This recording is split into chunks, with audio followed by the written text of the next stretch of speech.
Всім привіт! Я Тетяна. Сьогодні у нас день заправки і заправляємо бак до повного. Цю рослину інколи називають ноліна, але її більш коректна ботанічна назва бокарнея. Наша природа найкращий інженер-конструктор, і тому вона створила анатомію бокарнеї для дуже специфічних умов життя. І щоб зрозуміти, як правильно її поливати, спробуємо подумки перенестись на її батьківщину. У природі бокарнея росте в сезону сухих тропіках Мексики, і це не класична пустеля. Там немає постійної монотонної нестачі води. Періодичність опадів там працює за іншою схемою. Довгі періоди абсолютної посухи раптово змінюються різкими, потужними тропічними зливами. Після них земля навколо буквально перевантажується вологою. Тож мова не про постійну сухість, а про водяні гойдалки. І саме під такий ритм і адаптувалась бокарнея за мільйони років.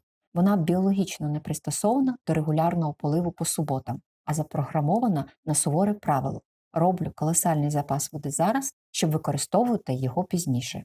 Для цього еволюція подарувала їй спеціальний орган – каудекс. Ось таке потовщення в основі стовбура. Фактично її природний автономний бензобак.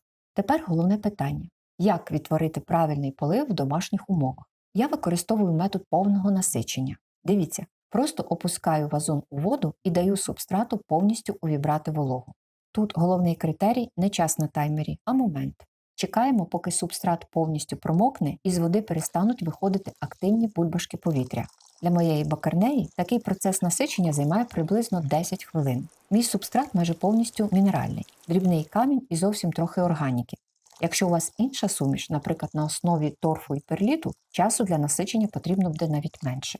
Після занурення обов'язково простежте, щоб уся зайва волога повністю витекла через дренажні отвори. Вода не повинна залишатись в порах ґрунту. Отже, після такої умовної зливи рослина наповнює свій каудекс і переходить в автономний режим.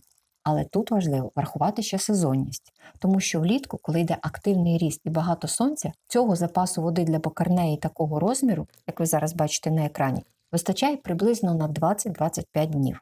Взимку ситуація інша. Світла менше, процеси сповільнюються, тому інтервали між заправками водою можуть бути значно довшими. Притримуйтесь простого правила.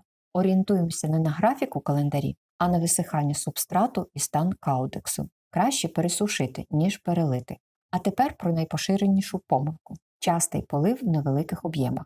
Коли ґрунт постійно ледь вологий, бокарнея просто перестає вмикати режим накопичення. Каудекс стає непотрібним. Навіщо рослині будувати резервуар, якщо дощ стабільно приходить кожну суботу? Як результат, бокарнея росте повільно, а її знаменитий каудекс роками не збільшується в об'ємі. А без нього рослина втрачає свій шарм, адже саме цей чудернацький м'ячик із чубчиком на маківці і робить її такою оригінальною.